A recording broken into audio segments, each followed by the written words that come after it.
Bonjour, comment allez-vous? Hop, voilà, petite transition. Bonjour Antoine. Bonjour Jules, bonsoir même. Comment tu vas?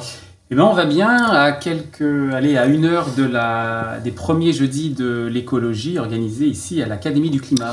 On va vous mettre un peu dans le contexte. Là, déjà, tu es le premier invité dans ce nouveau studio avec des nouveaux micros, un nouveau décor derrière. J'espère que tout le monde vous nous entendez bien. J'espère que le jingle... Oui, c'est vrai qu'il y a un nouveau jingle aussi. Je ne l'ai pas précisé, mais nouveau jingle pour nouveau décor. Qu'est-ce que tu en penses un peu? Dis-moi ton avis. Bah écoute, je pensais qu'on aurait un fond vert, ou en tout cas un cadre vert. Non, c'est bleu, c'est pas mal. On va l'appeler le bocal, je crois, ton studio.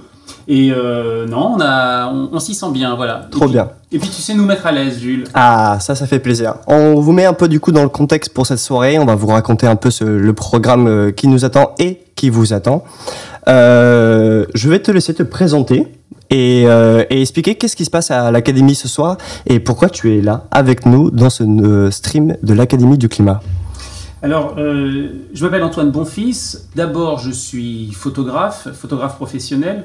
Et accessoirement, je préside l'association des JNE, les journalistes et écrivains pour la nature et l'écologie. Et c'est ma 3e année de présidence des JNE. Et on lance cette année, ici à l'Académie du Climat, les Jeudis de l'écologie. C'est un rendez-vous mensuel, les jeudis, une fois par mois, où on va pouvoir parler de sujets environnementaux assez précis. Eh ben, c'est une très belle présentation. Moi, j'ai Axel qui me dit « Jules, ton micro sature un peu. Il faudrait que tu baisses un peu le gain sur le roadcaster. » Est-ce que maintenant, vous me dites si c'est bien? Et toujours, c'est début de live, des soucis. Est-ce que tu peux me dire si tout est mieux maintenant? Alors, je pense qu'on est bon. Si on n'a pas de nouveaux messages, c'est que c'est ok, c'est parfait. Bon, voilà, c'est réglé aussi facilement que ça. Alors, du coup, ce soir, tu nous parles du JNE, c'est une asso. Vous faites ce soir le jeudi de l'écologie. C'est la première fois que vous le faites? Alors oui, les JNE, on est une association qui avons 52 ans maintenant, donc créée en 1969 par Pierre Pellerin, qui était un naturaliste à l'époque. Et puis une association créée par plein de naturalistes, donc c'est une association de journalistes. C'est la première fois qu'un photographe préside cette association. Et moi, je pouvais pas me contenter d'avoir des colloques de temps en temps, de façon très ponctuelle. On sortait aussi du Covid, et puis on rentre dans une période où l'écologie, tout le monde va dire un peu n'importe quoi sur tout. Voilà, tout le monde va avoir son sujet. Et Qu'est-ce qui te fait dire ça, que tout le monde dit n'importe quoi? Parce qu'en fait, on entend... on est en train de vivre un petit peu on va vivre avec l'écologie ce qu'on a vécu avec l'histoire du Covid, c'est-à-dire qu'on va avoir des soi-disant spécialistes qui vont arriver d'un petit peu partout. Okay. On ne connaît pas nécessairement leur pédigré. Les journalistes, très souvent, sont acculturés scientifiquement, c'est-à-dire qu'ils n'ont pas un très grand bagage scientifique, et donc ils se laissent un petit peu embobiner très facilement par la cause. Ça peut être la cause du nucléaire, ça peut être la cause des voitures électriques. Aujourd'hui, par exemple, tout le monde s'accorde à dire l'Eldorado, ça passera par la voiture électrique. Sauf que quand on gratte un petit peu, sans aller très loin, on se rend compte que c'est une voie qui est pas tenable. Mais ça, il faut des gens, il faut inviter des gens sur des colloques pour en parler, et puis pour expliquer facilement, vulgariser les données pour que les gens comprennent un petit peu les enjeux qui nous attendent. Ça, c'est un sujet très intéressant parce qu'en fait, là, on parle de légitimité. Oui. Et à l'Académie du Climat, justement, on essaye de donner la parole à le plus de personnalités et de gens différents pour que toutes les visions se rassemblent et qu'il se crée une sorte de consensus autour des enjeux environnementaux. On a fait un zoom récemment, une vidéo sur Instagram d'une jeune qui est membre des JAC, ils ont aussi une conférence. Et elle expliquait que un conseil qu'elle donnait aux gens quand ils voulaient commencer à agir pour le climat, c'était s'informer et se former. Qu'est-ce que tu en penses? C'est tout le sujet, justement. Alors, pas que des jeudis de l'écologie, mais j'ai assisté là, il y a quelques semaines aux assises du journalisme, et enfin surtout à la conférence des écoles de journalisme. Et c'est ce qui remontait en numéro 1, c'était dans le cursus de formation des journalistes le manque de sciences. Voilà, c'est-à-dire que les sciences physiques, mathématiques, biologie, ce qu'on appelait autrefois les sciences naturelles et les sciences de la Terre, sont délaissées. Elles sont délaissées d'abord très tôt dans le cursus, dès le lycée. Aujourd'hui, je ne sais plus, mais peut-être qu'à partir de la seconde ou de la première, en tout cas, on ne fait plus de biologie, on ne fait plus de sciences nat, plus de sciences physiques. Et du coup, ça nous fait des profils de journalistes qui sont très littéraires, politiques, sciences politiques, où qu'ils se forment. Historiens, oui, souvent, ils ont une bonne culture historique, éventuellement géographique, mais alors en sciences, c'est la bulle. C'est pas suffisant. Revenons à l'assaut, justement. On a fait un peu le tour sur la question de légitimité, même si pour moi, c'est un sujet de discussion. On pourrait en parler pendant des heures, parce que comme c'est des sujets qui nous concernent tous, selon moi, tout le monde a le droit de parole. Et c'est justement là, à quel moment les gens doivent se former et s'informer pour pouvoir parler et donner aussi la légitimité un peu plus à certains qui s'y connaisseraient un peu mieux. Mais bref, passons au sujet de l'assaut et justement sur le sujet des jeudis de l'écologie. Tu disais que ton assaut était... les membres qui étaient, c'était des journalistes. Il y a aussi des auteurs, si je dis pas de bêtises. Est-ce que tu peux m'expliquer un peu comment fonctionne ton assaut? Est-ce que tout le monde peut s'adhérer? Ça serait intéressant pour les gens qui nous regardent, qui aimeraient peut-être trouver des nouveaux moyens d'agir et peut-être qu'eux, ils veulent maintenant intégrer une asso. Est-ce que n'importe qui peut venir dans ton association et s'intégrer? Alors évidemment, on va essayer de... C'est mon souhait d'ouvrir l'association au plus grand nombre, et notamment aux étudiants, à plus de jeunes. Jusqu'à présent, c'était une association effectivement exclusivement de journalistes. Alors on disait et écrivains parce que la plupart des journalistes avaient deux casquettes. J'écris des articles, du papier, et puis je suis auteur de livres. Donc c'est pour ça qu'ils avaient souvent ces deux casquettes. J'aimerais effectivement qu'aujourd'hui on puisse l'ouvrir à un plus grand nombre. Il fallait être, entre guillemets, un petit peu coopté, parce qu'il fallait avoir publié, des articles, avoir publié des livres pour pouvoir adhérer au JNE. Aujourd'hui, je pense que très prochainement, on va pouvoir l'ouvrir aussi à des étudiants en formation dans les écoles de journalisme ou d'ailleurs. Eh ben, j'ai hâte de voir ça. Ça peut être une bonne opportunité pour plein de jeunes, justement, qui veulent s'adhérer s'adhérer, c'est pas très français, qui veulent adhérer à des assos. En tout cas, je vous conseille d'aller voir le site internet du JNE, qui est assez bien. J'ai passé cet après-midi à chercher un peu, justement, à dégoter des infos, à trouver des sujets de discussion pour ce soir, parce qu'on n'a pas beaucoup de temps. On est là jusqu'à 18h30. Vous commencez à 19h, c'est ça? C'est ça. Et je rajouterais une chose, tu vois, le site des JNE, c'est assez typique de ce qu'ont été les JNE. On a eu du mal à se renouveler, sans doute. C'est pour ça que le site est pas. Tu trouves qu'il est trop ancien, ton site? On l'avait refait quand même il y a quelques temps, okay. Mais on n'est pas assez présent sur les réseaux sociaux. On n'est pas assez présent. On n'a pas de compte Instagram, des choses comme ça. Et je pense que ça nous manque. Ça nous manque de faire de la vidéo. Ça nous manque. D'être peut-être un petit peu plus présent. Mais pourquoi? Parce que si vous voulez, membre des JNE, on a Yves Pacalé qui est notre doyen. Yves, ça a été le bras droit du commandant Cousteau, et vous imaginez, Yves aujourd'hui il approche les 90 ans et on a des grands journalistes, des grands écrivains qui sont là depuis toujours. Et on a eu un peu de mal à rafraîchir, je pense, l'association, mais ça peut changer. Et on a par exemple Audrey Boelly qui vient de nous rejoindre cette année. Okay. Donc, là, vous êtes sur Twitch, vous touchez une nouvelle plateforme, voilà. Et du coup, c'est une très bonne transition pour parler de vos objectifs et des enjeux que l'asso. Je sais pas comment finir cette phrase. On va parler des objectifs de l'asso. C'est quoi votre vision à court terme et à long terme? Alors, c'est assez simple. En fait, quand les JNE ont été créés en 69, très vite, ils ont été... René Dumont avait rejoint les JNE parce que pour sa campagne, les JNE l'avaient un petit peu poussé on était peut-être un petit peu plus militants à l'époque parce qu'il s'agissait vraiment de dénoncer et d'alerter sur les risques du changement climatique, changement qui allait arriver si rien n'était fait. Donc là, on était dans les années 70, René Dumont, 74, c'était un ingénieur agronome. On revient un petit peu à ce que je disais au début, c'était d'abord des scientifiques, c'était d'abord des naturalistes qui avaient une grande technicité. Là, tu parles des membres de l'ASSO. Voilà, des membres de l'ASSO. Aujourd'hui, l'objectif des JNE, ça va être sans doute d'éclairer l'actualité avec ce savoir, avec ces sachants, aller mettre en relation des scientifiques, des chercheurs qui souvent n'ont pas la parole, ou en tout cas qu'on n'entend pas assez, dans le flux de l'information quotidienne. Aujourd'hui, on a un ronronnement d'informations qui est rarement remis en cause parce qu'il y a un fil de dépêche de l'AFP, parce qu'il y a un petit peu un son monocorde. Eh bien, il va falloir se méfier de ça parce qu'on va faire du greenwashing un peu à tous les étages et il va falloir, à un moment donné, être capable de ramener la raison, de ramener le savoir et la science dans le débat public. Est-ce que c'est...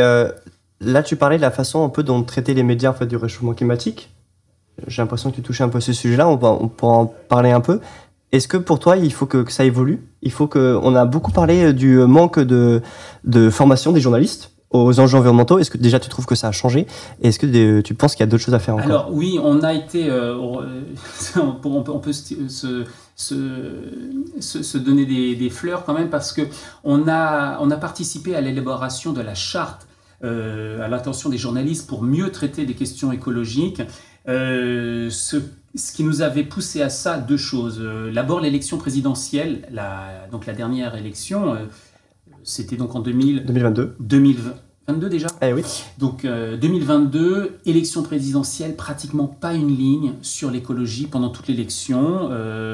Au moment du rapport, de la remise du dernier volet du rapport du GIEC, Kylian Mbappé, je crois, faisait son entrée au PSG et c'était ça qui faisait plus de bruit. Voilà, plus de bruit en tout cas. Donc pour toi, il y avait un grand manquement sur ce sujet-là. Donc nous avions saisi, et moi j'avais saisi l'ARCOM à l'époque pour leur dire, écoutez, il y a un moment donné, il faudrait quand même que dans le paysage médiatique et dans l'information, on traite mieux des sujets environnementaux.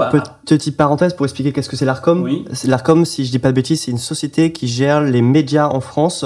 La télévision, le cinéma. C'est le gendarme. C'est le gendarme. C'est le gendarme de l'audiovisuel. Autrefois, ça s'appelait le CSA et aujourd'hui, c'est devenu l'ARCOM. C'est ça.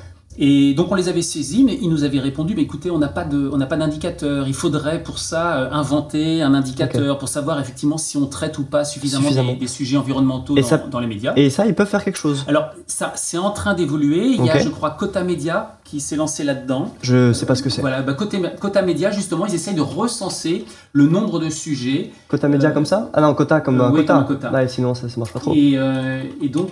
Hop. Quota... avec un Q, vas-y. Ah bah oui. Et donc, normalement... Quota climat. Quota climat, je suis bête. Très bien. Voilà, c'est ma faute. Est-ce qu'il y a des gens dans le chat qui connaissaient le quota climat ? Je ne connaissais pas du tout. Voilà, donc Quota Climat, qui aujourd'hui est un petit peu le baromètre justement de ces questions environnementales dans les médias. Donc, mais suite à ça, ça ne suffisait pas. Donc on a créé une charte que nous avons rédigée à pas mal d'associations. C'était en quelle année ça ? C'était l'année dernière. Ok, d'accord. Donc on a remis...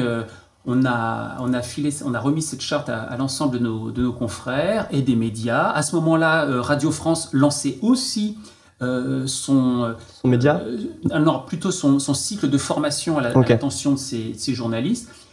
Et il faut reconnaître que depuis, on va dire depuis la sortie de l'été, de cet été caniculaire et incendiaire, on a vraiment eu une prise de conscience, et je pense de toute la profession. La profession s'est vraiment mise à parler environnement, climat, réchauffement climatique. Alors, est-ce qu'ils en parlent en bien ou pas bien ? Est-ce que c'est... En tout cas, là n'est pas la question, mais aujourd'hui, on en parle. Voilà. Salut Stéphane Kedan qui nous regarde. Académie a effacé le chat pour les spectateurs de cette salle, sauf les modérateurs. Je sais pas pourquoi ça écrivait ça. Hop, normalement, je désactive ça. Hop, normalement, vous pouvez tous répondre. En tout cas, n'hésitez pas à poser des questions, c'est un sujet qui est assez intéressant. On parle en ce moment, pour ceux qui viennent, du journalisme et on va dire la formation des journalistes aux enjeux environnementaux, qui n'a pas été à la hauteur. Selon toi, Antoine, il y a maintenant, tu parles de 2022, mais je pense qu'on peut aussi aborder 2017, 2012, 2007, où tous ces sujets-là n'ont pas forcément été mis en avant. Du coup, pour toi non plus, 2022, ça n'a pas forcément changé, mais là, en l'été 2022, avec les canicules, avec cet été qu'on a vécu, pour toi, il y a une vraie prise de conscience. Ben, il y a une prise de conscience. Alors maintenant, il va falloir accompagner, il va falloir les accompagner aussi dans le traitement de l'information. Ça va pas se faire en 6 mois parce que ça veut dire que l'écologie, c'est pas tant une science, c'est surtout un prisme à travers lequel tu regardes l'environnement, ce qui t'entoure. Dire qu'on va ouvrir une centrale d'éoliennes offshore au large de Saint-Nazaire, bon bah c'est bien, mais après il faut aussi expliquer les problèmes de perte en ligne. Quand on a des journalistes qui parlent d'éoliennes installées, de puissance installée, c'est très très bien. Mais on devrait peut-être nuancer et parler de puissance espérée. En fait, espérée. C'est des sujets très complexes qui vont pas prendre quelques mois en fait à être appris. Moi, c'est une question qui m'est posée. Comment tu te formes? Comment toi, avec ton quotidien, parce que les médias mainstream en ce moment, on va dire, abordent le sujet des enjeux environnementaux d'une façon très je dirais grand public, très vulgarisé pour que tout le monde puisse comprendre. Comment toi, dans ton quotidien, tu te formes? S'il y a des tips que tu veux passer aux gens qui nous regardent, qui se retrouvent pas forcément dans les articles et la télévision. Bah, il y a déjà 2 choses. On n'a pas le même âge. J'ai pratiquement 2 fois ton âge. Et donc, à 50 ans, d'abord, il y a une vie passée, à faire d'autres métiers aussi, à avoir sillonné la France, d'autres pays, d'être allé très loin en montagne, très haut en montagne aussi. Donc beaucoup de voyages, beaucoup de rencontres, mais ça peut être aussi des rencontres en France. Donc il y a d'abord ça, ensuite plusieurs métiers. J'ai eu d'autres métiers avant. Tu peux nous en dire un peu plus? Qu'est-ce que tu as fait comme métier? J'étais ce qu'on appelle chef électricien de cinéma. Donc mon métier, c'était justement d'apporter la lumière sur des plateaux de cinéma, et de tirer ou de faire tirer des quantités de câbles monstrueux, de faire venir des groupes électrogènes. Et ça, on parle de quelle année? Dans les années, après les années 2000, jusqu'en 2005, j'ai fait ça. C'était souvent des films pas très bien financés, mais voilà, c'était assez intéressant. Et on n'avait pas du tout. Ce qui était intéressant, c'est que c'est un savoir qui est pas du tout empirique et théorique. Au contraire, c'est un savoir qui est très concret. C'est-à-dire que quand on parle de perte en ligne dans un câble électrique, on peut l'appréhender réellement. Quand tu parles de perte en ligne dans un câble, est-ce que tu peux nous expliquer un peu plus C'est-à-dire que espérer mettre des éoliennes partout, je suis pas contre du tout. Hein, c'est pas le sujet. Moi, je suis pas partisan ce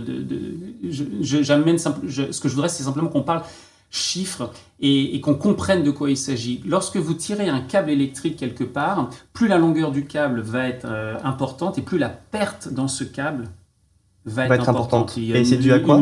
Alors c'est une loi physique qui s'appelle P égale R fois I au carré.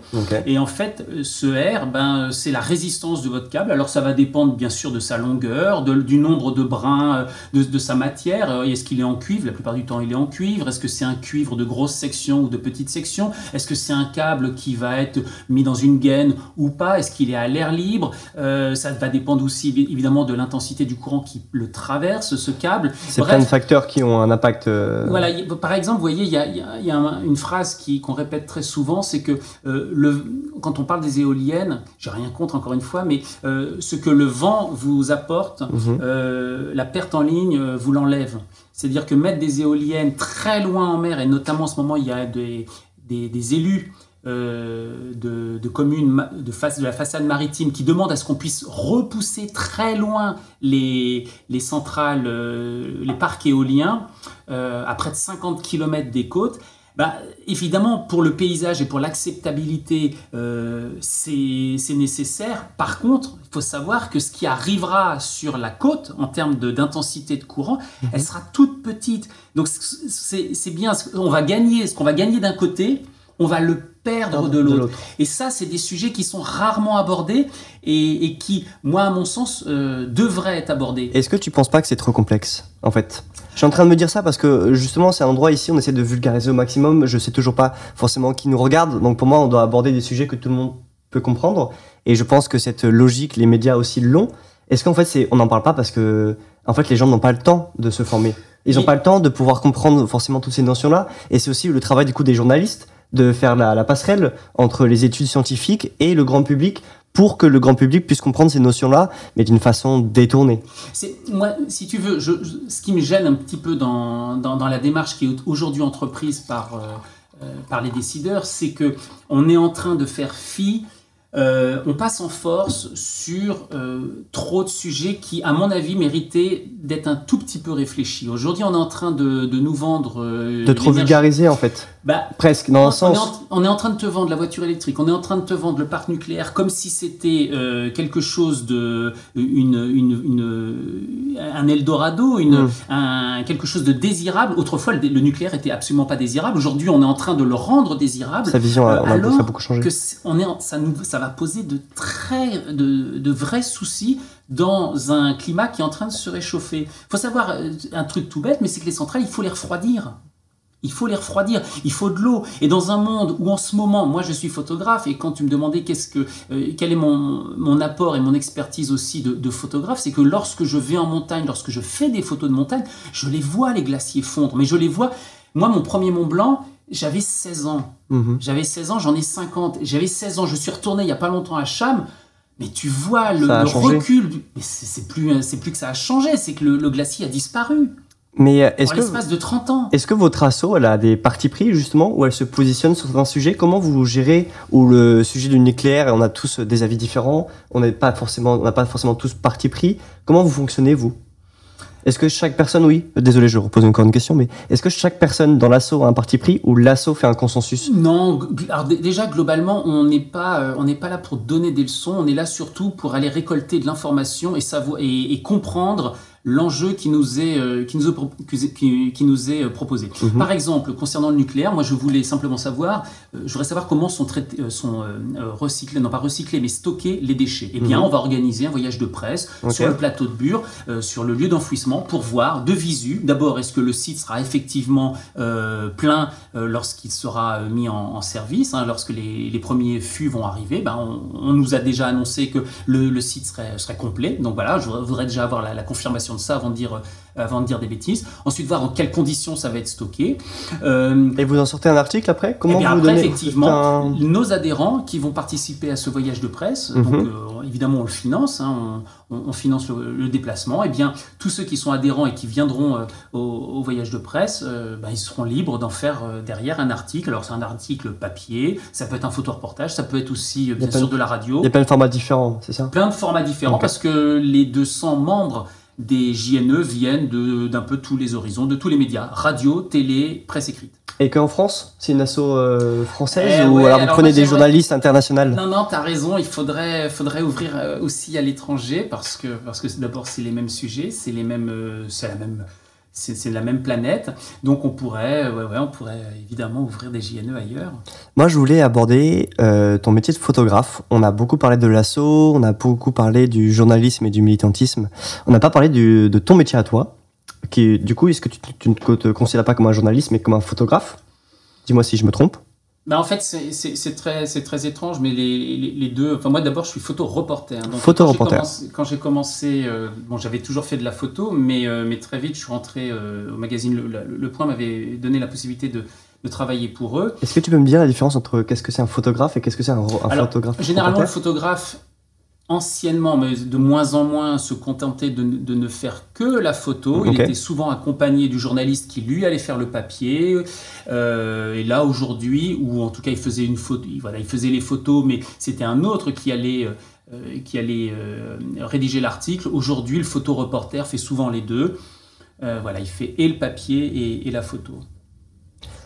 Alors du coup, tu as commencé, je t'ai coupé, du coup, tu n'as pas pu finir un peu ton parcours. Moi, j'étais donc photoreporter après cette première vie dans le cinéma. C'est ça que comment tu t'es retrouvé dans le cinéma et comment après tu finis c'est tous les hasards de la vie, mais c'est drôle. Mais je suis aussi allé sur l'Everest. On te racontera, mais ce sera une autre émission. Ça sera une autre émission, mais c'est vrai que ça m'intéresse de savoir. Mais non. Donc j'ai eu la chance de rentrer comme photoreporter au Point et donc j'étais en charge de l'actualité générale. Donc l'actualité générale, c'est simple. Tu pars pour ton canard, couvrir aussi bien les Césars, Cannes, Roland-Garros, un meeting politique ou, je sais pas, l'inauguration d'une nouvelle table d'un restaurant à Paris, les 3 étoiles d'Anne-Sophie Pic ou je ne sais qu'est-ce. T'es pas du tout, pas centralisé, mais plus focalisé sur un seul et même sujet en fait. Non. Et moi, ce qui me plaisait, c'était justement de m'approprier n'importe quel sujet, des choses qui parfois n'étaient pas toujours voilà, c'était moi mon plaisir c'était vraiment de m'approprier un sujet et de le traiter le mieux possible avec le regard d'un enfant. Et comment du coup t'as fait ça pendant combien de temps? On y est resté près de 8 ans en tout. Entre les piges et puis des choses un petit peu plus longues, mais moi voilà, ça m'a beaucoup amusé. Je continue pour plein d'autres petits canards. Je travaille aussi bien à l'Assemblée. Alors parfois je fais des portraits, je fais beaucoup de portraits d'hommes politiques. En région, en département, et puis oui, je vais beaucoup sur le territoire. Et c'est quoi du coup un peu tes objectifs prochainement? C'est quoi tes projets Alors moi j'aimerais cette année mes reportages personnels, parce que je voudrais cette année faire beaucoup plus de reportages personnels grâce notamment au JNE, et on va les médiatiser. Ça va être l'eau. Moi, j'annonce, je vous le dis, que 2023, ça va être l'année de l'eau et des sécheresses. C'est vraiment l'humanité va prendre conscience, en tout cas la France, va prendre conscience du manque d'eau. Elle a pris conscience l'été dernier que les arbres brûlaient, voilà, que le bois brûle. Eh bien, je pense que cette année, les gens, quand on voit la température qu'il fait en ce moment, en janvier, à Paris et dans les Alpes, on peut avoir de grandes craintes pour les sécheresses cet été. Si les glaciers ne se rechargent pas, si on n'a pas cette fonte estivale qui va nous nourrir en eau, eh bien, on va découvrir des grandes restrictions un peu partout. Ça a commencé d'ailleurs avec les méga-bassines, qui est un scandale. C'est un sujet très vaste, ce serait bien qu'on l'aborde. Eh bien, en tout cas, voilà, l'idée c'est qu'on va parler de l'eau, de son accaparement, les restrictions et... Voilà, je vais faire des sujets là-dessus, mais je te les donnerai. Ah bah oui, et de toute façon, je vous invite à du coup aller voir les réseaux sociaux, aller voir le Twitter, les LinkedIn. Ils n'ont pas encore Instagram. Je lui ai dit juste avant le début de l'émission que c'était dommage et que ça serait super intéressant de. Mais on va le faire. Mais tu vas nous aider. Voilà, du coup, je vous invite à aller voir le site des JNE où vous pourrez retrouver leur actualité. Merci d'être passé, c'est très gentil. Je sais que tu as ta table ronde qui commence dans une demi-heure. Je vais te libérer.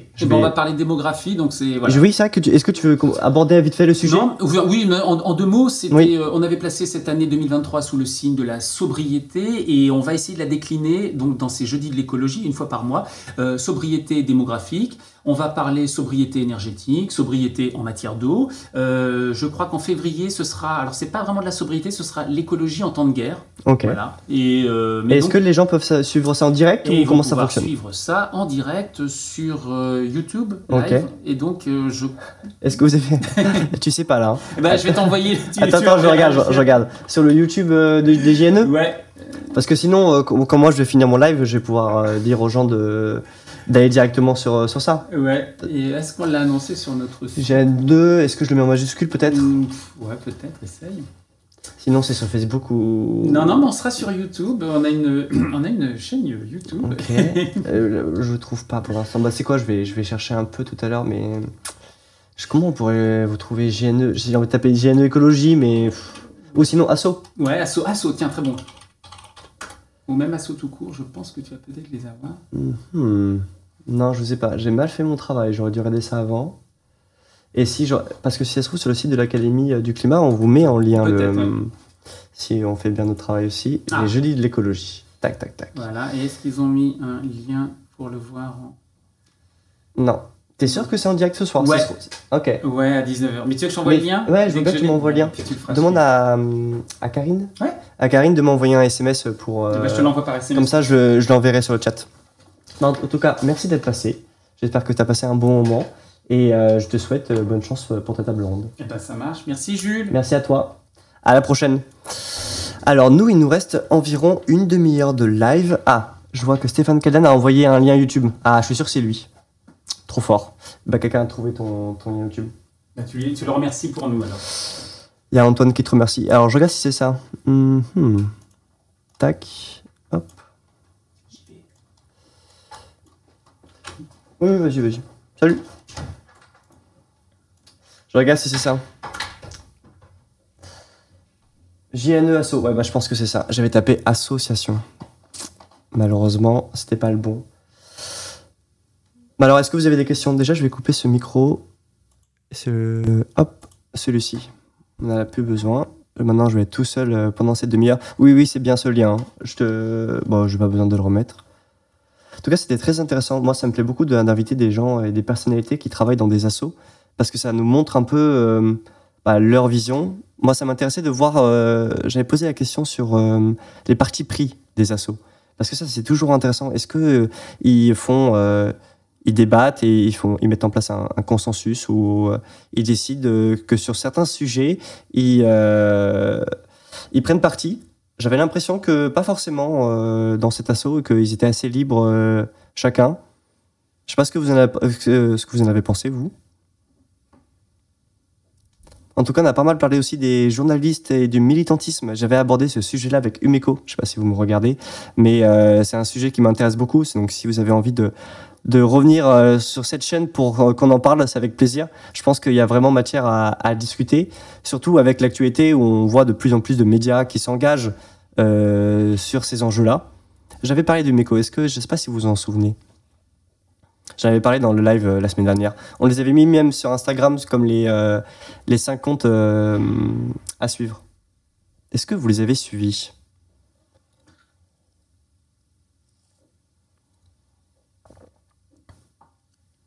En tout cas, pour cette deuxième partie, je ne sais pas si vous voulez qu'on revienne un peu ensemble sur cette première partie. Ça pourrait être assez intéressant avant que je débute la deuxième.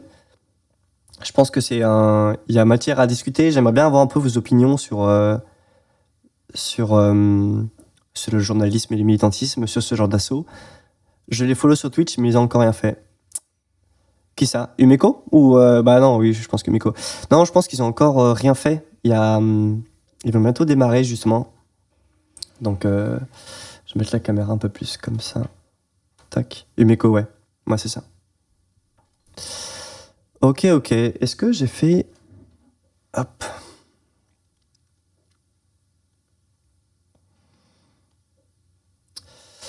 Parfait. Alors, on va débuter la deuxième partie. C'est un sujet qui m'intéresse beaucoup. J'ai pas dit, mais vous pourrez bien sûr retrouver toute la première partie avec Antoine Bonfils des JNE sur YouTube. Et même, on va diffuser des extraits. Je pense que ça peut être très intéressant de les diffuser sur Instagram. Et on va passer du coup à la deuxième partie, parce que je vois que vous êtes timide ce soir.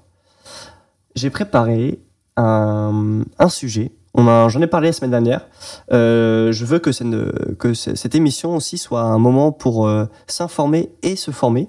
Donc ça passe par plein de formats différents où on accueille des gens, un peu comme là, où la première partie est dédiée à inviter, à discuter, à débattre, à échanger sur des enjeux environnementaux et surtout aussi de vous donner des outils pour, si vous avez envie de rentrer, d'adhérer dans une asso ou même peut-être vous-même de la créer. Je ne sais pas s'il y a des gens ici dans le chat qui sont dans des assos. Est-ce que vous avez déjà adhéré à une asso ici ?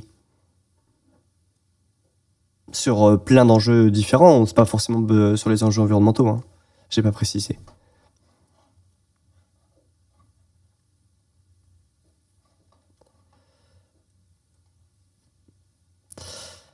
J'attends les commentaires ou je commence directement à parler du sujet de la partie 2. Je vais commencer direct à parler de la partie 2, je pense. Hop. Alors, on va parler du sujet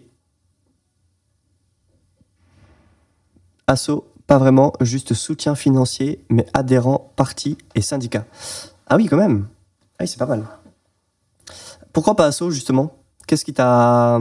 Oula, la caméra qui fait qui change la luminosité. Pourquoi pas Asso? Ça m'intéresse. Est-ce qu'il y a eu un frein ou t'as pas forcément voulu passer ce cap parce que manque de temps ou manque d'informations ou tu savais pas où aller?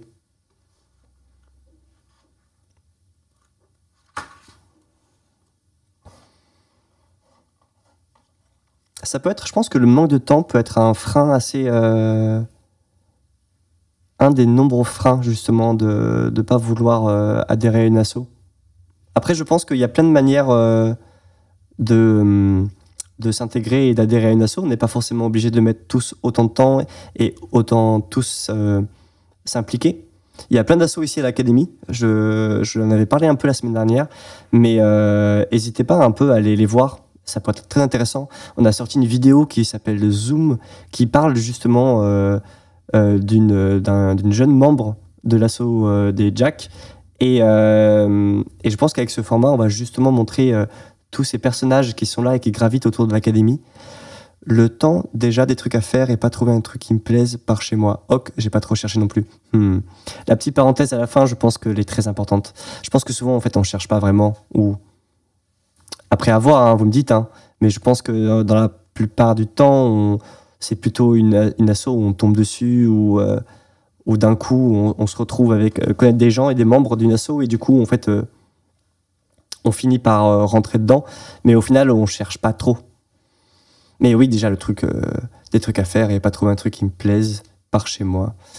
C'est pas facile, je pense, de trouver une asso qui correspond à ses valeurs ou en tout cas, on a peut-être l'impression de vouloir chercher le truc parfait qui correspond parfait à nos valeurs et où on va se sentir utile. Je pense que ça pourrait être intéressant. Dites-moi si vous voulez qu'on parle un peu justement avec quelqu'un d'une asso, pas forcément du coup parler de l'asso en elle-même, mais plutôt parler du fait de comment adhérer à une asso. Parce qu'on dit souvent, allez-y, motivez-vous, adhérez. On fait plein de vidéos pour vous montrer toutes les assos qui gravitent autour de l'Académie du Climat en vous invitant de venir les rencontrer et échanger avec eux. Je pense que ça peut être intéressant aussi de parler ensemble sur les freins et les barrières qu'on peut rencontrer quand on veut s'investir.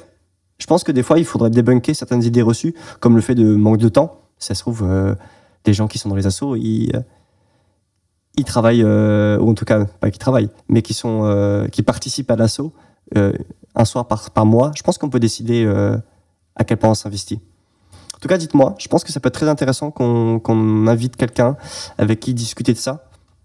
Vous inquiétez pas, il y a plein d'assos à l'académie. Si vous avez envie... moi, je vous trouve quelqu'un très rapidement et on discutait de ça ensemble. Hein. Parce que je pense que ça pourrait aider pas mal de gens. Mais bref, on y est déjà à 18h40 et je pense on va pas avoir le temps de tout faire, donc je vais essayer de me dépêcher un peu.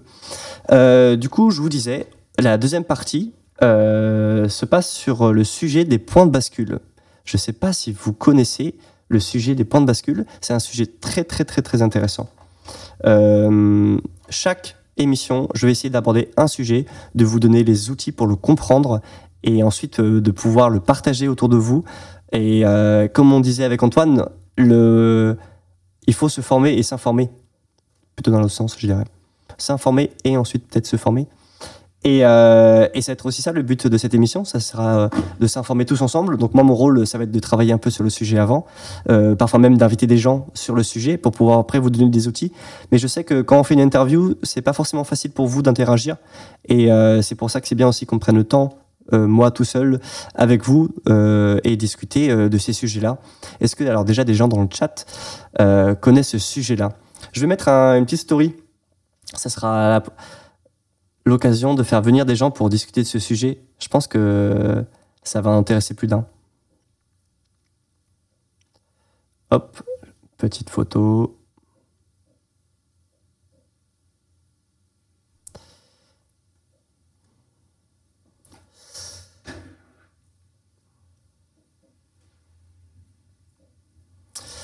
Voilà. Au final, j'ai fait une petite vidéo. En live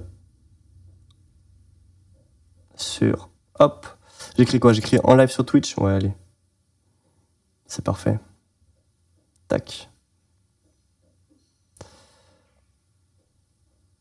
Je vais mettre le petit lien. Le point de bascule, c'est quand on a trop flingué un truc, genre les glaciers, et qu'on ne peut plus revenir en arrière. Ah, pas mal, pas mal. Tu as presque donné la définition. Je mets juste le lien du Twitch et je suis tout à toi pour te répondre. J'ai noté plein de trucs. Je vais vous donner un peu justement comment je me suis renseigné, c'est quoi mes sources, parce que je pense que ça va être très intéressant de vous donner aussi ensuite les ressources que j'ai utilisées pour parler de ce sujet-là, pour ensuite après vous former encore un peu plus et approfondir ce genre de sujet. Tac. Hop. Comment on fait pour...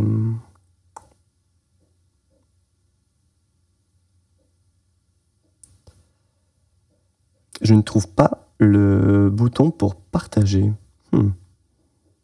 Pas pratique.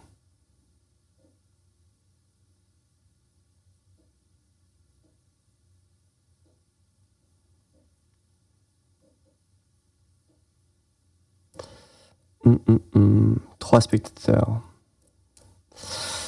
Alors, je suis actuellement en train de chercher comment on prend un lien sur Twitch à trouver. Tac. Je l'ai trouvé, c'était pas plus compliqué que ça. En tout cas, personne dans le chat pour m'aider, c'est gentil. Je retiens. Pour la peine, comme je prends du retard, je finirai un peu plus tard que 19h. Hein. Hop. Tac, je mets des belles flèches pour que les gens viennent. Et comme ça, après, on aborde le sujet des points de bascule tous ensemble. Hop.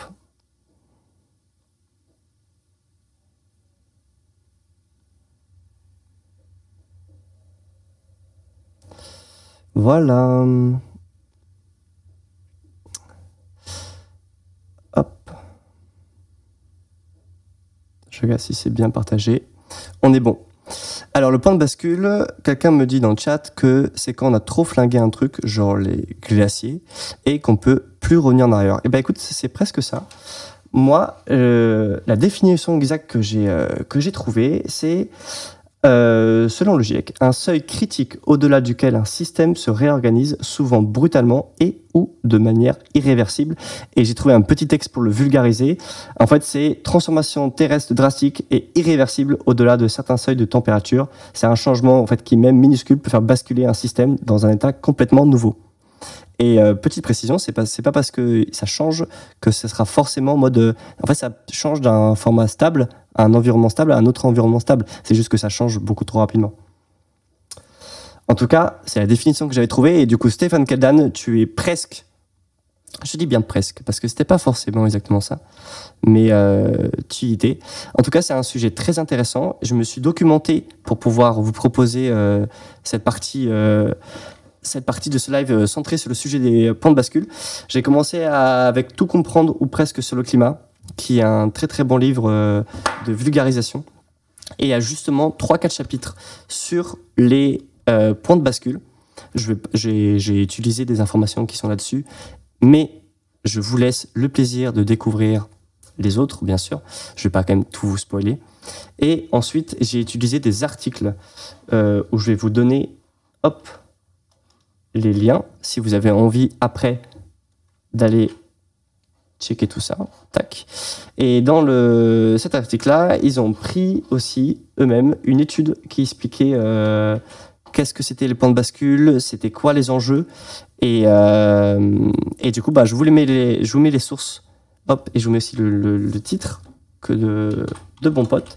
Tout comprendre ou presque sur le climat. Il y a une petite parenthèse, je crois, ou presque. Ouais, c'est ça. Tac. Hop.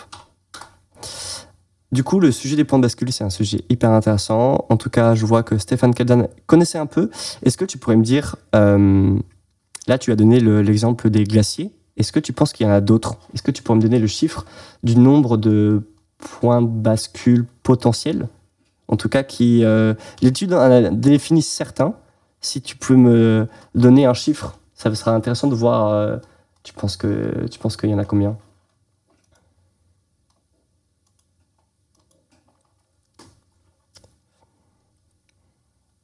Je te donne un indice, c'est... je m'attendais à peu près à ça. C'est pas forcément un chiffre qui va dépasser 50. J'ai peur que tu me donnes un chiffre entre 100 ou 200. Oula, les ressources en eau, en minéraux, en phosphate, en terre arable, il y a du choix. Tu as bien raison, il y a beaucoup de choix. Allez pas voir l'article forcément tout de suite parce que je donne... alors c'est le truc en forme de cercle et c'est 12. 12, c'est vraiment pas mal. Et bah l'étude que je vous ai mis en lien, donc elle n'est pas là voir tout de suite, on a à peu près compté, on a listé 16 points de bascule. Alors, maintenant que vous avez la définition de qu'est-ce qu'un point de bascule et de combien il y en a, est-ce que tu as des exemples? Parce que là, tu me donnes les ressources en eau, en minéraux, en phosphate, en terre arable. Il y a du choix, et tu as raison, il y a beaucoup de choix. Est-ce que tu peux me donner 2-3 exemples? Aujourd'hui, on va aborder 2 exemples de points de bascule qui sont un petit peu différents et qui ne sont pas impactés de la même façon. Et c'était pour moi très intéressant d'aborder ça, puisque c'est 2 points de bascule différents, et du coup, on va pouvoir voir 2 choses différentes. Est-ce que tu as des lieux géographiques? Je te donne un indice. Comme tu disais, les glaciers. Est-ce que tu en as... Il y en a 2 très connus. Hein. Ceux que j'ai pris sont très connus. Je pense que si je vous les donne, tout le monde les connaît. Après, ça va être intéressant de voir à quel point vous les connaissez. Et ça va être justement un peu le but parce que c'est des sujets qu'on aborde énormément. Et on se rend compte que en fait, dès qu'on veut un peu en parler, dès qu'on nous pose des questions, on ne connaît pas forcément bien les réponses. Ça va être un peu mon rôle et notre rôle de se former ensemble. Alors, est-ce que vous avez des idées de points de bascule qui existent sur Terre? Les forêts primaires comme l'Amazonie ou le Congo, c'est gagné. J'ai une petite carte à ma gauche que vous ne verrez pas, mais que moi je vois, comme ça vous n'êtes pas spoilé. Mais effectivement, il y a le point de bascule qui s'appelle dépérissement de la forêt amazonienne. Pour le Congo, donc en Afrique, on a le verdissement du Sahara. Donc il m'a trouvé 2 points de bascule. C'est pas les points de bascule que, à part si j'avais le dépérissement de la forêt amazonienne, mais j'avais pas choisi le sujet du verdissement du Sahara.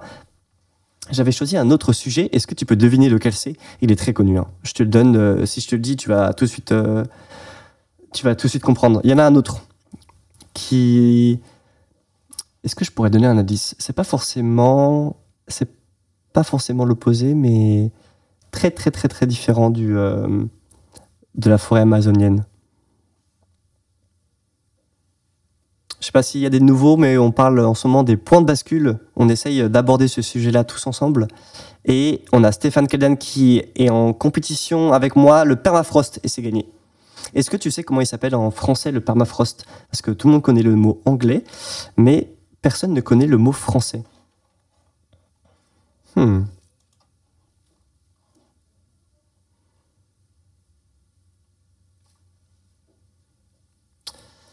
J'aime beaucoup le mot en français. Le pergélisol. Bon, tu es trop fort. Moi, je ne le connaissais pas quand j'ai commencé à me renseigner. Merci le correcteur ortho. Très fort. Donc, tu as triché. Mais j'accepte quand même parce que on n'a pas tous la chance d'avoir un si bon correcteur. En tout cas, on va commencer à aborder le sujet de ce point de bascule. Est-ce que vous voulez décider lequel on aborde en premier? Est-ce qu'on aborde celui de l'Amazonie ou on aborde celui du pergélisol? J'aurais écrit pergélisol. Ouais, moi je sais même pas là si j'arrive à te l'écrire. Si je regarde pas, pergélisol, je crois que c'est ça. Pergélisol, on est bon. Moi j'avais commencé à écrire sur le pergélisol. Donc je pense qu'on peut commencer par ça. On peut peut-être s'arrêter quand même sur 2-3 idées que j'avais notées pour vous expliquer bien qu'est-ce que c'est un point de bascule. On a dit qu'il y en avait 16. Là, tu en as cité, tu as cité la forêt amazonienne, tu as cité le pergélisol, le permafrost en anglais. On a quelques autres que je peux vous énoncer, même si on ne va pas forcément les aborder. Et c'est des sujets qui sont abordés justement dans ce petit livre-là. C'est pas de la promo en tout cas. Je suis pas payé pour vous dire ça, mais je suis là pour vous donner justement des ressources. Et ça fait partie des ressources en plus d'un autre livre qui parle aussi des points de bascule, qui est le grand livre du climat. il y a un énorme chapitre sur justement les points de bascule. Je vous invite à aller le lire. C'est pas forcément de l'image, je sais pas si vous l'avez lu, je sais pas si vous savez à quoi il ressemble, je vous en montre pas trop, mais il n'y a pas forcément autant d'images que le livre qu'avec Bon Pote. Je sais pas si vous l'avez lu, dites-moi si vous avez lu et si ça vous a intéressé. Hop. Est-ce que vous l'avez acheté? Est-ce que vous l'avez reçu à Noël? Je pense que cette année, à Noël, tout le monde a eu la BD Un monde sans fin. J'ai vu que c'était la BD la plus vendue de 2022. Je pense que dans l'eau, il y a quand même des gens qui ont reçu le livre de Greta et tout comprendre ou presque sur le climat avec Bon Pote. Et j'ai énoncé que Bon Pote, mais j'ai pas aussi cité Anne Bresse, Claire Marc, sous la direction de Jean-François Doussin. Revenons à notre Perigélisol. Bah non, ça c'est la faute. Pergélisol, ça sonne un peu mieux. Alors, je vous avais noté... Alors, tac. Alors, quelques chiffres et un peu un contexte pour vous expliquer qu'est-ce que c'est le permafrost. Moi, je vais le dire en anglais, je préfère. Déjà, le permafrost, c'est un sol qui est congelé tout le temps. Et en fait, ça fonctionne d'une certaine façon. Il y a la couche active par-dessus qui, elle, gèle et dégèle en fonction des saisons. Et ensuite, on a le permafrost qui, lui, est tout le temps gelé. Et ensuite, on a aussi une couche qui n'est pas comme le permafrost, qui ne reste pas congelé tout le temps. Alors, il faut savoir que par endroit, ce permafrost, il date de plusieurs millions d'années. C'est quelque chose de très, très vieux. La majorité du permafrost se trouve dans l'hémisphère nord, Sibérie, Canada, Alaska.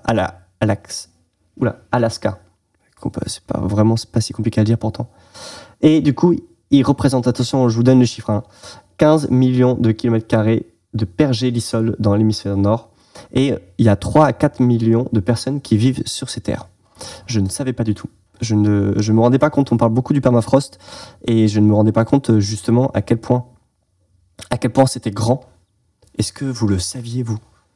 Ou est-ce que je vous ai appris quelque chose? J'espère que je vous ai appris quelque chose.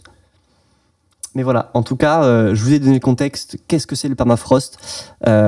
J'espère que je vous l'ai expliqué avec des mots simples. Dites-moi si vous n'avez pas compris. Sinon, il y a beaucoup de ressources sur Internet. Mais bon, après, le but, c'est aussi de... Alaska, c'est une mosquée à Jérusalem. C'est pas la même chose, effectivement. Je vais rester sur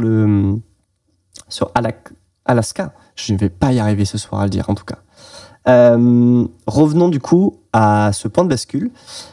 Alors, le problème, parce que pour l'instant, je vous ai donné le contexte, je vous ai donné des chiffres importants pour comprendre qu'est-ce que c'est le permafrost. Par contre, maintenant, je vais vous expliquer en quoi consiste la problématique, en fait, avec le fait que c'est un point de bascule et qu'il peut y avoir des conséquences assez importantes.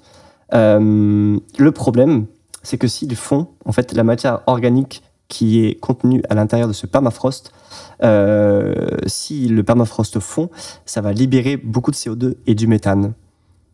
C'est des gaz à effet de serre qui participent au réchauffement climatique. Donc, qui contribuent, disons. Je pense que le mot est plus... Est-ce que vous savez la différence entre le CO2 et le méthane? Je l'ai noté justement parce que je me suis dit, je vais parler de plein de choses différentes et je suis sûr que les gens n'ont pas forcément toutes les notions de qu'est-ce que c'est ce gaz à effet de serre-là, ce gaz à effet de serre, la différence entre le CO2 et le méthane. Je ne sais pas si tout le monde la connaît. Si vous ne savez pas, en tout cas, j'ai pris le temps de noter ce que c'était exactement parce que... je vais vous la dire. Le CO2 et le méthane, alors ce sont tous les deux des gaz à effet de serre. Et en fait, la différence, il y a deux différences très importantes. C'est qu'il y en a un qui reste plus longtemps que l'autre. Le méthane est 40 fois plus efficace comme gaz à effet de serre, dure moins bien longtemps, mais se décompose en CO2. Eh ben, il y a des connaissances par là-bas. Moi, j'avais noté que du coup, c'est exactement ça. Je crois que le chiffre 40 n'est pas le bon par contre. Toi, tu dis 40, et moi, il y avait écrit... Qu'est-ce que je regarde? À quantité égale, le méthane est donc plus puissant en effet de serre que le CO2, mais il n'y a pas autant d'émissions de méthane que d'émissions de dioxyde de carbone. Oui.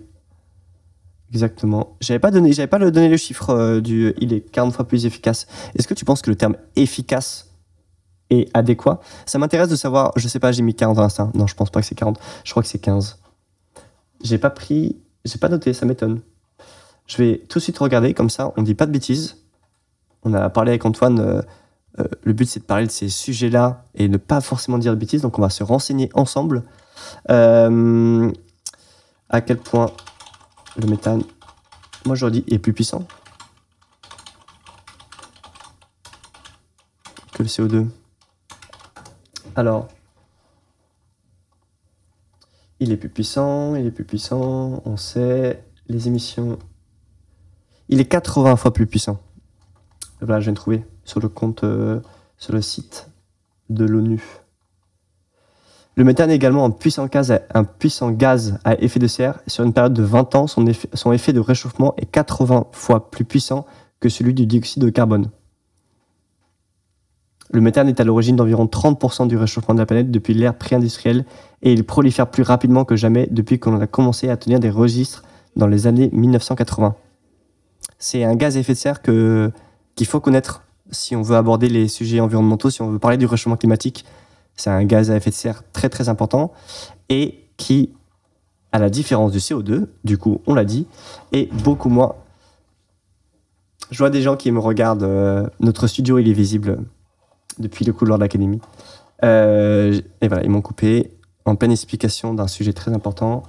C'est du coup un gaz à effet de serre qui reste moins longtemps. Le CO2 peut rester des centaines d'années, à la différence du méthane qui, lui, séjourne une douzaine d'années, il y a écrit. Du coup, revenons au permafrost et son dégel. Vu qu'il fait de plus en plus chaud, le permafrost fond. Et on en a parlé tout à l'heure, si le permafrost fond, il va libérer des gaz à effet de serre, dont le CO2 et le méthane. Et c'est là qu'on va parler d'un sujet hyper intéressant, et c'est pour ça que je voulais parler du permafrost. C'est parce qu'on va parler de la boucle de rétroaction positive. Est-ce que vous connaissez ça? Est-ce que c'est un terme qui vous dit quelque chose? Je l'ai appris, je sais plus quand j'ai appris ça, mais je sais pas si vous allez trouver. En vrai, essayez de réfléchir on a discuté justement du fait que le réchauffement climatique est de plus en plus puissant dû à nos activités humaines. Oui, et positif, c'est pas au sens moral humain, juste mathématique. C'est ça le piège. Parce que la boucle de rétroaction positive, c'est pas si positif que ça. Je vais vous donner un petit schéma très simple. Disons qu'on a nos activités humaines, on met les activités humaines ici, qui créent du réchauffement climatique. Et là, on rentre dans la boucle. Ce réchauffement climatique, il va avoir un impact sur le permafrost. Le permafrost, quand il va fondre, il va libérer des gaz à effet de serre, dont le méthane et le CO2. Et quand le méthane et le CO2 vont se retrouver dans l'atmosphère, devinez ce qui va se passer. Il va contribuer au réchauffement climatique. Sauf que c'est là qu'on rentre dans une boucle de rétroaction positive. C'est qu'en fait, le dégel du permafrost va aussi avoir un impact sur le réchauffement climatique. Il y a un très bon, dans le chapitre justement du livre de Tout comprendre ou presque sur le climat, il y a un petit passage où il explique parfaitement bien qu'est-ce que c'est la boucle de rétroaction positive. Je vous ai donné un peu un schéma. En vrai, j'aurais dû prendre un petit logiciel pour faire un petit dessin. Mais en tout cas, je vous invite à aller... Est-ce qu'il y a des gens qui n'ont pas forcément compris? Je pense que je l'ai bien expliqué en vrai. En tout cas, je pense que c'est des notions qui sont intéressantes à comprendre parce qu'en fait, le réchauffement climatique, les points de bascule et le réchauffement climatique, ce sont des notions très importantes à comprendre parce qu'on peut le constater, comme avec la boucle de rétroaction positive, que ça a un impact très très très fort. Il est déjà 18h59, on est un peu resté sur le permafrost et on n'a pas parlé du deuxième point de bascule qui Stéphane Calden m'a parlé tout à l'heure.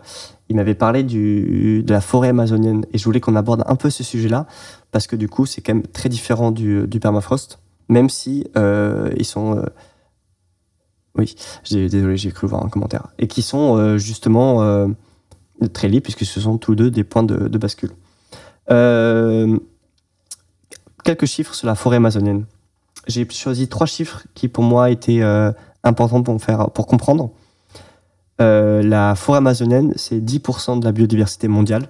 C'est 34 millions de personnes qui vivent. Et en 40 ans, elle a perdu 17% de sa surface. Voilà. État des lieux.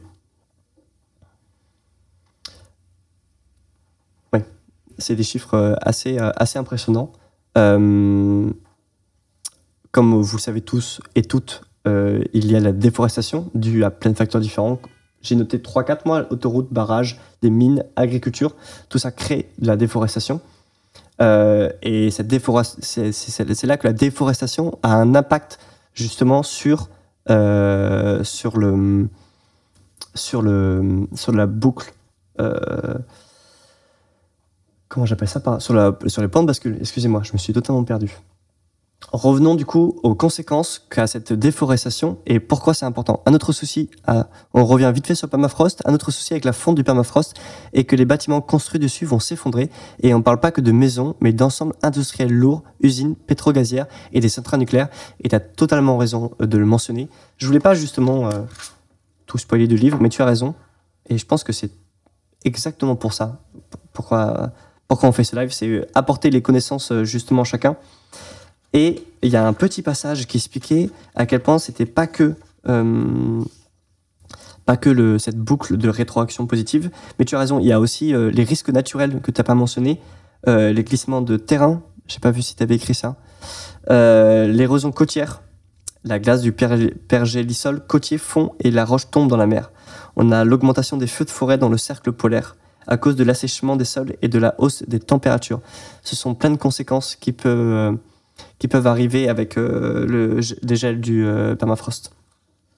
Et tu as aussi raison sur les risques industriels, l'effondrement d'infrastructures construites sur du pergélisol, comme les pipelines, les ponts, les routes, les voies ferrées, les cuves, les silos, etc. Une solution claquée au sol, installer un frigo dans le sol, sauf que ça tiendra que jusqu'à un point. Exactement. Et ce point, je ne vous l'ai pas dit tout à l'heure, et je pense que c'est le bon moment pour le dire. Dans la carte, ils expliquaient à partir de quand ce point de bascule peut arriver. Et pour le pergélisol, ils disaient qu'il pouvait arriver avant même qu'on dépasse les 2 degrés de réchauffement. Donc ça veut dire, en fait, j'avais noté ça, et ça c'était un point très très important, c'est qu'en fait, je vais noter là.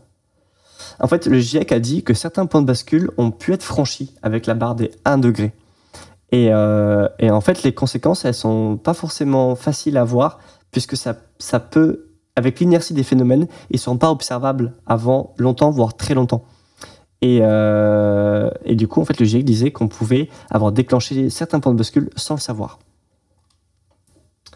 En tout cas, sur la carte que j'ai sous mes yeux, qui est sur l'article que je vous ai passé un peu plus haut, ils expliquaient que le dégel du pergélisol, mais qui va prendre énormément de temps. J'ai un chiffre à vous donner. Je crois que j'ai un chiffre à vous donner pour vous montrer que en fait, ça va prendre énormément de temps à que ça dégèle entièrement, mais qu'en fait, d'ici là, il va y avoir plein de gaz à effet de serre qui seront mis dans l'atmosphère. Je crois que le chiffre, il est sur le... Voilà, il y a 2 scénarios, ça c'est hyper intéressant. Il y a 2 scénarios que Bonpote donne dans son livre. D'ici à 2100, le pergélisol de surface devrait perdre. Scénario le plus optimiste, entre 8 et 40% de sa superficie. Scénario le plus pessimiste, entre 49 et 89% de sa superficie. Je pense que c'est très bien d'avoir des livres comme ça. Ça nous permet de pouvoir avoir accès très rapidement à des chiffres.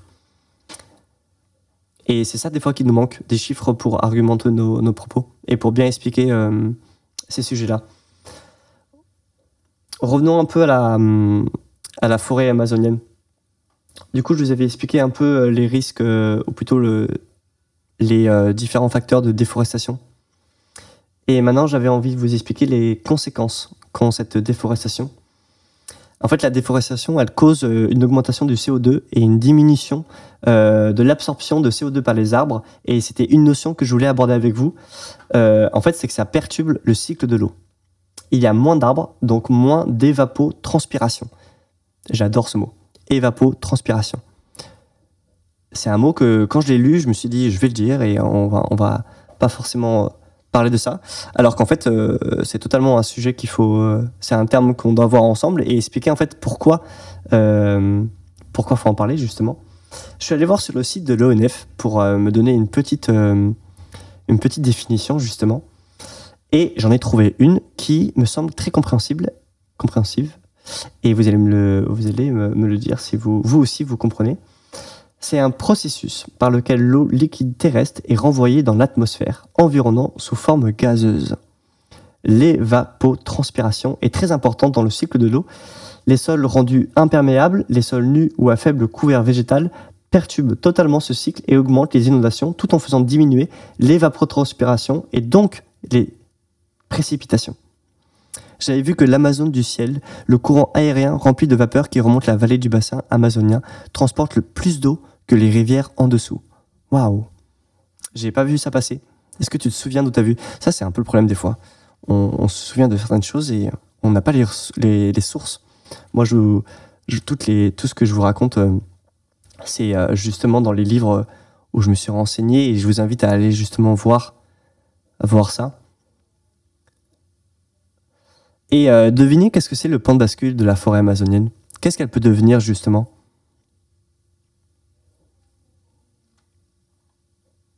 Si elle continue à être déforestée et si le réchauffement climatique continue, à quoi elle va se transformer? Est-ce que vous avez une idée? Reportage Arte, je crois, mais j'en suis plus sûr. Ah, dommage. Moi, ça pourrait être intéressant de pouvoir retrouver vu sa latitude, un bon gros désert.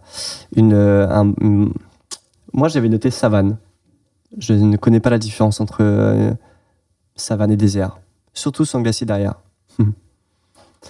Je m'étais noté ça, exactement. Une savane. Vous vous rendez compte, la forêt amazonienne? Je me suis noté quelques savanes, il y a un peu d'herbe. Désert, il n'y a pas du tout d'herbe, j'imagine. Je pense que oui, du coup, il y aura un peu d'herbe. Je me suis noté quelques solutions. Il y avait des solutions qui donnaient dans le livre et je m'en suis donné 2 importantes. On avait réduire l'agriculture intensive, qui a un impact très fort sur la déforestation, et réduire l'exploitation minière, qui elle aussi a un impact. Parce que il ne faut pas oublier que la forêt amazonienne, c'est un puits de carbone, et ça veut dire que plus elle absorbe en fait une partie de nos émissions de CO2 et elle limite elle aussi le réchauffement climatique. Donc en fait, si ce puits de carbone est abîmé ou même n'existe plus, ça sera le même concept que la boucle de rétroaction positive, où on a parlé de ça avec le permafrost tout à l'heure, et c'est exactement le même concept. Voilà, je vous ai donné ces 2 exemples qui pour moi nous font parfaitement comprendre qu'est-ce qu'un point de bascule. En tout cas, j'espère que je vous ai appris des choses. J'espère que moi aussi, vous m'avez appris des choses et c'est ça qui est trop bien. Je vais essayer d'aller voir le petit reportage Arte s'il donne un peu plus d'informations. En tout cas, moi, le but, c'est de vous donner des outils, de vous donner des connaissances. Tout ça basé sur des sources et des ressources que je vous ai données et que je vous invite à aller voir. Petite réponse de Stéphane Kelden, surtout que beaucoup de bois finit dans l'eau, puis dans l'océan et au fond, donc enfouissement du CO2. Stocke beaucoup de bois, finit dans l'eau, puis dans l'océan, et au fond, donc enfouissement du CO2. Donc c'est pas quelque chose de bien, c'est ça que tu dis? Le bois de la forêt amazonienne finit dans l'eau, puis ensuite elle va dans l'océan, qui est aussi un puits de carbone, et au fond, donc, enfouissement du CO2. Est-ce que c'est le CO2 que l'arbre a gardé? Parce que c'est ça aussi, quand il y a des forêts et que quand on déforeste, le CO2 stocké par l'arbre, il est rejeté dans l'atmosphère. Si c'est bien pour ça qu'il ne faut pas couper les arbres, exactement. On va finir là-dessus. En tout cas, moi, j'ai passé un peu de temps à vous proposer cette 2e partie et j'espère que je vous ai appris des choses. Moi, en tout cas, j'ai appris plein de choses. Je vais essayer de prendre des extraits et de garder un peu ces infos-là pour les mettre après sur nos réseaux sociaux et essayer de, chaque semaine, de prendre un petit peu de temps pour parler des notions sur les enjeux environnementaux. Et il y a plein de ressources qui existent déjà. Et moi, je vais essayer d'être l'entremetteur et créer un peu une communauté sur ces sujets-là pour qu'on en parle tous ensemble, pour qu'on s'apporte les connaissances, toujours sourcées, bien sûr. Ça va être ça le plus important, pour pas dire n'importe quoi. En tout cas, merci d'avoir suivi ce stream. Je suis très content de pouvoir chaque semaine vous retrouver. Et on se retrouve la semaine prochaine, la même heure, au même endroit, et avec quelqu'un de différent. Je vous spoil pas, on en parle sur nos réseaux. Et du coup, je vous invite à aller nous suivre pour voir toute notre actualité et tout ce qu'on va y faire. Je vous dis à la semaine prochaine, passez une bonne soirée et à bientôt. Salut!